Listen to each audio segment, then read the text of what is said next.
Before we get into this video, just a friendly reminder that I am offering demo reviews, so if you want your demo reviewed once a month, please click the join button on my channel page. Hey everybody, welcome back to another video. Today I wanted to talk about communicating in a team environment, alright? If you've only ever played PUGs and you've never really played with a team, or you've only played with your friends but not as like an actual team, okay, there is a learning curve for how to properly communicate in callouts or what you need rotates, or what you're even looking at, doing, whatever, right? There is a learning curve.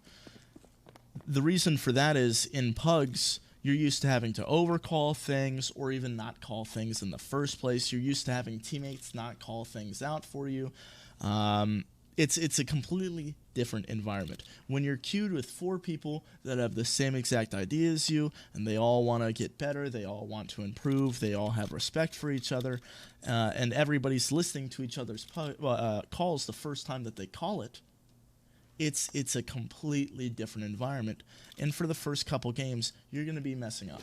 Now, the things that you're going to mess up, number one, you're going to overcall. Usually, in a PUG, if you're a B player and you see smokes and flashes coming over, it's B, B, B, B, B, rotate, rotate, rotate.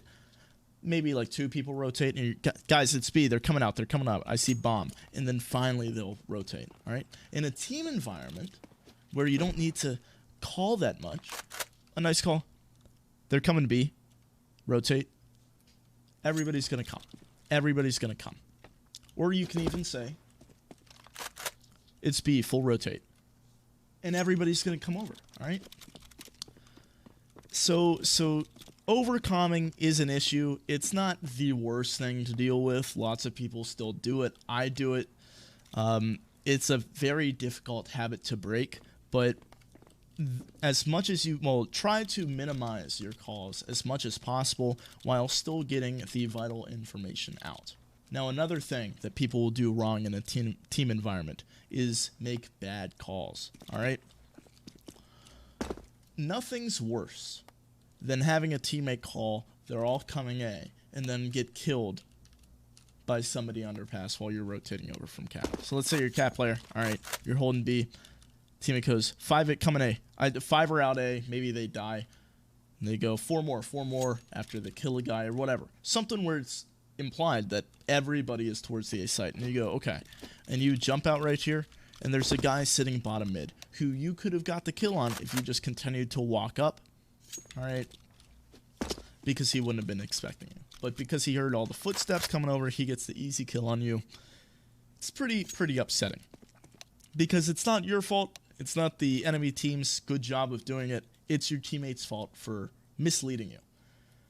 It can lead you to not trust your teammates as much when they call things out and taking more time to rotate over, which then it becomes your fault, your mistake. You've compounded one person's issue into your own issue.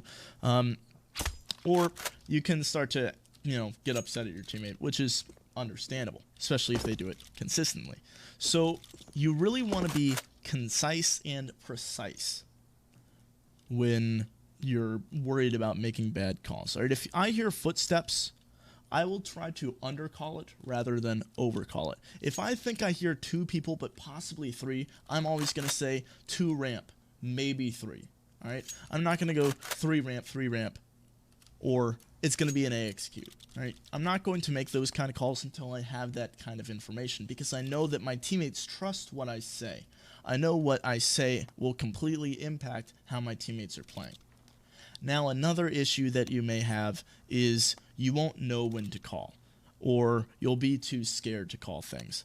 A good example would be, again, playing B. You see a smoke come over, but you haven't heard anybody. You haven't seen the bomb, so you don't call anything. All right, and then all of a sudden, because you're playing in a spot where you can't really see bomb, all right, you're not jump spotting to get the information. You're staying back here. All of a sudden, 3 people jump onto your screen. You maybe get 1 and die. But now it's a 4 terrorists on B, and nobody else is near you to come retake, and your team probably is going to have to save because you didn't call anything, all right? You need to call out the smoke coming B. You don't need to say full rotate. You don't have to tell them to rotate over. You just have to say, utility B or like smoke B, flashes B, and somebody, probably the mid player or the cat player, will start to get drawn back towards B, which is good. They don't have to rotate, they don't have to forfeit their position, but they need to adjust their position so they can watch what they're currently watching, but closer towards the B site. Another good thing to get in the habit of doing in a team environment is to call what you're looking at. All right. An example would be on A site, where it's very, very common for the connector player to be watching Palace for a second, and then watching connector, then watching Palace, and then watching connector. If you have an opper, I don't have money. I can buy a scout, though. So, what do you mean I don't have money for a scout? All right, whatever.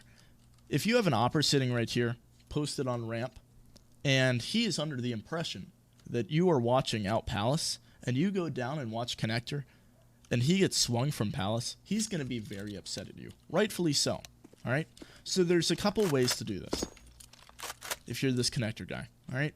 You can either, one, just hold Palace like you're supposed to do, and just say that they can be up connector. Or let your window player know that maybe he needs to come over and hold connector like this to help you out. Or the more likely option, all right, is that you're going to be like this. You're not going to see anybody Palace. All right, you fall off, you smoke it, and then you're going to be worried about connector. You're also going to say to your teammate, they can come out Palace. I smoked it, though. All right? That's just something that you need to communicate. Just like your teammate here, if, let's say this opper posted here, all right, the guy swings out and he falls off this angle.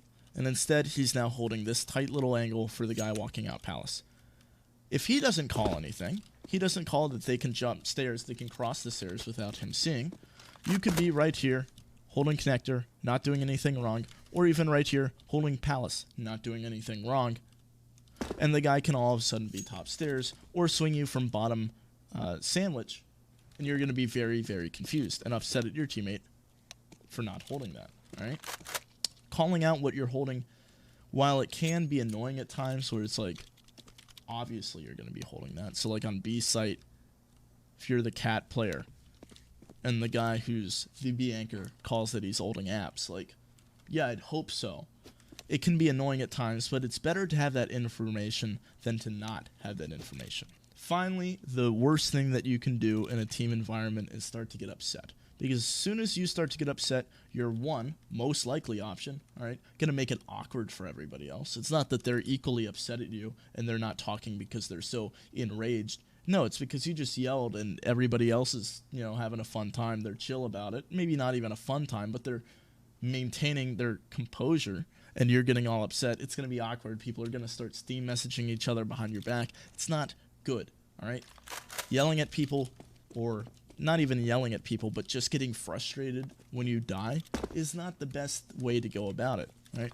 If you're coming out ramp, or if you're holding stairs or something like this, and like 3 people come out, and you get immediately opt before you can shoot back, or whatever, all right? Even if it was your dumbass for holding such a weird angle where you do not have the advantage like that, and instead of going 3 ramp, you go, man, and like, you know, expletives.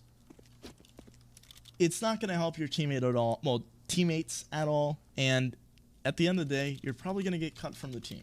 Even if you have great aim, if you can't make basic callouts, or you let your emotions get in your way of making basic callouts, nobody wants to play with you.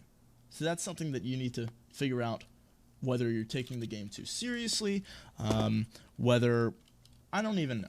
I don't know what your excuse would be, but that's not something that you can do and get away with in team environments. So thank you all for watching. Hope you've learned something, and I will see you next time.